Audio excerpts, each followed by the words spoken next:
بیٹی کا رشتہ کرتے وقت 3 شرطیں۔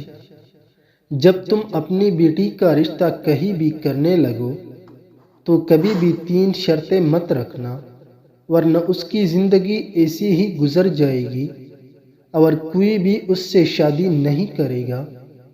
ایک یہ شرط کبھی مت رکھنا کہ میری بیٹی کا الگ گھر بنا دو، کیونکہ وہ اپنا سب کچھ اپنے بیٹے کو ہی دیتے ہیں۔ دوسرا، کبھی یہ شرط مت رکھنا کہ وہ دوسرے گھر اپنے شوہر کے سوا کسی کی خدمت نہیں کرے گی، کیونکہ جس طرح تم اس کے والدین ہو اسی طرح شوہر کے ماں باپ بھی اس کے والدین بن جاتے ہیں۔ اور تیسری یہ شرط نہ رکھنا کہ میری بیٹی کو الگ سے خرچہ دینا ہوگا، کیونکہ اگر آپ کی بیٹی ایک ہی گھر میں سب کے ساتھ رہے گی تو اس کو ہمیشہ خوشیاں ہی ملے گی، الگ خرچہ اس کے شوہر پر بوجھ بن جاتا ہے۔